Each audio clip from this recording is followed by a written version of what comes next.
흑백 요리사 2 예고편이 공개되고 바로 와봤습니다. 미슐랭 2스타, 한 끼 38만원인 식당은 어떨까요? 안녕하세요. 파산할 때까지 먹는 남자 칠가입니다. 오늘은 신사에서 인사드립니다. 사실 오늘은 파인다이닝 말고 다른 식당을 가보려고 했었는데요. 최근에 흑백 요리사 2를 보고 나서 나중에 방송에 나온 셰프님들의 식당을 가기 힘들 것 같아 얼른 찾아봤습니다. 그중 오늘은 흑백 요리사 백수저 셰프님이신 이준 셰프님의 식당에 방문해 보았습니다. 이준 셰프님은 캐주얼 다이닝 식당인 도우름 루드베키아를 운영하고 계시고 파인다이닝인 스와니에를 운영하고 계신데요. 그중 오늘 방문할 식당은 스와니에라는 식당입니다. 여기서 스와니에는 정성스럽게 잘 만들어진 완성도가 높은 이라는 뜻을 가진 프랑스어로 셰프님의 별명이었다고 하는데요. 그래서인지 오늘 디쉬에서 완성도가 좋았던 디쉬들이 많았습니다. 스와니에 식당에 대해서 자세히 얘기를 해보자면요. 스와니에는 컨템포러리 다이닝으로 한식의 재료와 철학을 바탕으로 서양식 조리 기법을 접목한 요리를 선보이고 있습니다. 스와니에는 2017년부터 2022년까지는 미슐랭 원스타였고요. 2023년부터 꾸준히 투스타를 유지하고 있는 식당입니다. 방문하기 전 이준 셰프님에 대해서도 간단히 찾아봤는데요. 이준 셰프님은 경희대학교 조리학교를 졸업하고 미국의 요리학교 CIA를 입학했고요.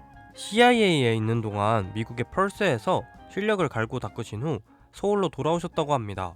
그 후 여러 팝업 다이닝 레스토랑을 운영하며 인지도를 쌓았고 2015년 스와니에를 오픈했다고 하네요.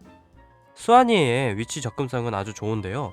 신사역 6번 출구에서 5분 정도 걸으면 도착할 수 있습니다. 네, 어느새 도착했네요. 오늘의 식당 스와니에입니다. 스와니에는 보이시는 신사스퀘어 2층에 올라가시면 한눈에 보이는데요. 건너편에는 미슐랭 원스타의 레뷸도 보입니다. 레뷸은 나중에 기회가 된다면 리뷰를 해볼게요. 다시 스와니에입니다. 스와니에 입구를 들어서면 통유리 너머로 오픈 주방이 한눈에 보이는데요. 그 개방감이 커서 공간이 넓어 보였습니다. 들어가기 전부터 좋은 인상을 받았어요. 이날은 친구와 함께 저녁 코스로 방문하였는데요. 저녁 코스 가격은 38만원, 점심 코스는 24만원입니다. 메뉴를 보시면 시그니처인 추가 메뉴 설의 달팽이와 화이트 트러플 감자가 있는데요. 두 가지 모두 추가해서 먹었지만 가격은 쉽지 않네요. 스와니에는 태블릿으로 메뉴를 한눈에 볼 수 있었는데요. 각 요리의 자세한 설명을 한눈에 볼 수 있어서 좋았습니다. 또 태블릿에 영어, 일본어, 중국어 등 외국어 설명도 있었는데요. 외국인 지인과도 오기 좋을 것 같습니다. 이제 자리에 앉으면 코스가 나오기 시작하는데요. 먼저 코스가 나오기 전 웰컴 드링크 맥주가 나옵니다. 레몬 유자 맛이 나는 맥주였는데 쓴맛도 없고 시트러스한 풍미가 아주 좋았습니다. 상큼하게 시작하기 좋았어요. 그리고 나오는 본격적인 코스 처음은 아무주 부시입니다. 한입 크기의 스몰 바이트가 3개 나오는데요. 위에서부터 더덕디쉬, 회덮밥, 누룽지입니다. 더덕디쉬는 위에 얇게 썰린 햇더덕과 안에 막걸리 크림이 들어있는데요.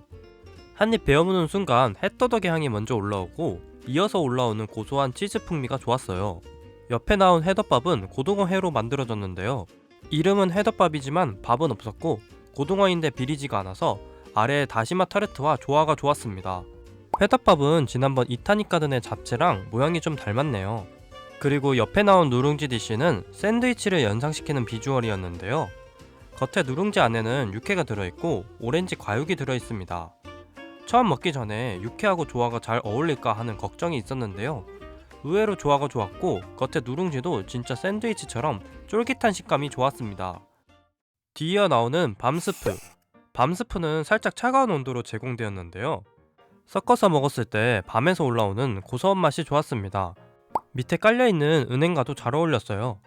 참고로 스와니에가 한식 컨템포러리 식당이다 보니 우리에게 익숙한 이름이 자주 등장하는데요. 다음 디쉬 역시 친숙한 미나리 물김치입니다. 이 디쉬 역시 물김치가 들어있는 게 아닌 재해석한 요리인데요. 안에는 미나리 페스토와 함께 방어가 들어있습니다. 그리고 천혜향 주스를 부어주시는데요. 물김치처럼 섞어서 먹으면 됩니다. 방어를 김치라고 생각하고 먹으니까 뭔가 좀 새로웠는데요. 함께 있는 주스도 천혜향의 산미에 고추에 살짝 매콤함이 더해져 맛의 조화가 좋았습니다. 다음은 오늘 제가 가장 인상이 깊었던 배추전. 배추전은 캐비아와 같이 나오는데요. 처음 볼 때 비주얼은 계란말이처럼 생겼습니다. 배추전은 배추가 겹겹이 쌓여있는 걸 볼 수 있는데요. 한 입 먹었을 때 겉부분이 페스츄리처럼 층층이 부서지는 식감이 좋았어요. 그리고 초록색의 소스는 배추 겉잎과 세이지로 만든 소스인데요. 은은한 단맛이 배추전과 잘 어울렸습니다. 그리고 시그니처 요리인 설의 달팽이도 이때 나오는데요. 밑에서부터 달걀 커스터드 크림, 시금치, 파마산 치즈가 있습니다. 시그니처답게 완성도는 말할 필요가 없겠죠? 전반적으로 디쉬의 따뜻한 온도감이 좋았고요. 쫄깃한 달팽이의 식감, 치즈의 풍미, 시금치의 익힘의 조화가 너무 좋았습니다. 오늘 코스를 먹으며 계속 생각나는 디쉬였네요. 뒤이어 나온 황태국, 노란 색깔의 라비올리에 한량한 잎이 올라가 있는데요. 그리고 그 위에 황태 국물을 부어주십니다. 국물 안에 계란 지단, 홍고추, 얇게 썰린 애호박이 들어가 있는데요. 비주얼로 봤을 때 너무 예뻤습니다. 무엇보다 꽃 모양의 라비올리가 귀여웠는데요. 라비올리는 생선살 소가 들어갔는데 온도도 따뜻하고 부드러웠어요. 황태국 특유의 비린내도 없고 라비올리와도 조화가 너무 좋았습니다. 이어서 나온 디쉬는 우엉과 겨울 생선. 이것도 비주얼부터 보는 재미가 있는데요. 그물망처럼 보이는 것이 우엉칩이고 안에는 옥돔이 들어있습니다. 우엉롤도 같이 나오는데요. 보호색을 띠는 플레이팅이 인상적입니다. 먼저 우엉칩을 부셔서 먹어봤는데요. 안에 소스가 점도가 높지 않으면서 크리미했고 우엉칩에서 우엉의 단맛이 잘 느껴졌어요. 그리고 비주얼부터 신기한 우엉롤인데요. 안에 관자살을 다진 어묵이 들어있습니다. 안에 어묵은 좋았지만 레몬향이 나서 이 부분은 좀 저한테는 불호였어요. 레몬을 좋아하시는 분은 좋아하실 것 같습니다. 다음은 전복과김. 이 디쉬도 비주얼부터 심상치 않은데요. 오징어 먹물 소스처럼 보이는 검정색 소스는 김소스입니다. 김소스의 김맛은 조금 진한 편이어서 호불호는 있을 것 같은데요. 저는 좋았어요. 그리고 전복은 있는데 그냥 전복은 아니고 전복만두의 형태인데요. 위에 흰색의 만두소는 까치버섯, 대파, 관자살로 만들어졌습니다. 만두소와 전복은 둘 다 쫄깃한 식감이 좋았어요. 한국의 대표 재료인 김이 포인트인 디쉬였습니다. 뒤이어 나오는 디쉬는 메추리와 카카오. 이 디쉬를 설명하기에 앞서 저의 작은 실수가 있었는데요. 제가 이때 화장실을 잠깐 가면서 녹화 중단을 했었는데 모르고 녹화를 못했습니다. 그래서 사진으로 대체를 하겠는데요. 위에 갈색이 메추리의 훈연한 다리살이고 밑에 검은색 소스가 카카오의 소스입니다. 카카오가 너무 쓰지 않아 적절한 쓴맛이 좋았는데요. 안에 들어있는 시래기와의 조화도 좋았고 감칠맛도 좋았습니다. 다음으로는 빼놓을 수 없는 디쉬이죠. 한우 디쉬가 나왔습니다. 한우 스테이크와 옆에 특이하게 채끝 등심과 돼지 목살이 층층이 있는 꼬치가 나옵니다. 그리고 반찬 3개가 나오고 소스를 부어주시는데요. 여기서 인상 깊었던 건 반찬이었어요. 특히 첫 번째 반찬인 속꼬리 쌈장이 맛있었는데요. 속꼬리에 된장과 고추 등으로 졸여낸 소스에 캔디 피칸이 호두조림처럼 달아서 고기랑 곁들여 먹기 좋았어요. 옆에는 토란, 오이 반찬이 곁들여져 있는데요.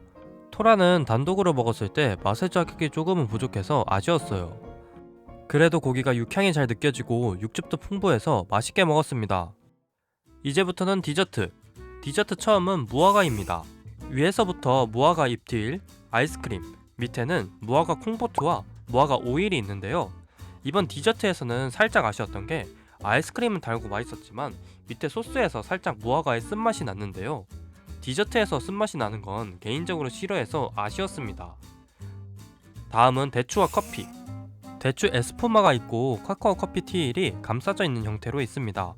근데 이것도 아쉬운 점이 있었는데요. 에스푸마의 점도가 예상보다는 높아서 좀 아쉬웠어요. 카카오 티일도 살짝 쓴데 에스푸마도 생각보다 좀 꾸덕한 느낌이 있는 부분이 아쉽게 느껴졌습니다. 그리고 옆에 아까 추가한 시그니처 디저트 화이트 트러플 감자가 나오는데요. 돼지 감자로 만들어진 폼 안에 트러플 아이스크림이 들어있습니다. 아까 사실 디저트가 개인적으로는 아쉬워서 이것도 아쉬우면 어떡하지? 라는 생각이 들었는데요. 시그니처답게 너무 맛있었습니다. 처음에 숟가락으로 폼을 떠먹어봤을 때는 그냥 생크림 느낌이 들어서 별로인가 생각이 들었는데요. 안에 아이스크림이랑 같이 먹으니까 폼의 부드러움과 아이스크림의 부드러움이 예술이었습니다. 또 밑에 카라멜이 있는데 같이 긁어먹는 재미가 있었어요. 유일한 단점은 가격이지만 가시면 꼭 추가해서 먹는 것을 추천드립니다. 그리고 마지막 디저트인 꼬드라미. 한입 디저트이고 왼쪽에서부터 호풍고구마, 카시스와 체리로 만든 젤리, 루이보스 케이크가 나오고요. 기념일이시면 우엉 타르트도 같이 나옵니다. 호풍고구마는 그냥 호박고구마인 줄 알았는데 겉에 바삭감을 살린 고구마였는데요. 함께 곁들여진 상큼한 체리 젤리와 코스를 마무리하기 좋았습니다. 이렇게 코스는 마무리되었고요. 스와니에에서 가기 전 오늘 디시에 대한 셰프님의 생각이 담긴 편지를 주시고 3시간 40분의 식사는 마무리되었습니다. 네, 스와니에에서의 저녁은 이렇게 마무리되었습니다. 최근 흑백요리사2의 인기로 예약이 힘들어져서 기대가 됐던 식사였는데요. 아쉽기도 했던 디시가 있긴 했지만 그래도 이준 셰프님의 완성도 높은 디시들이 많이 보여 즐거웠던 시간이었습니다.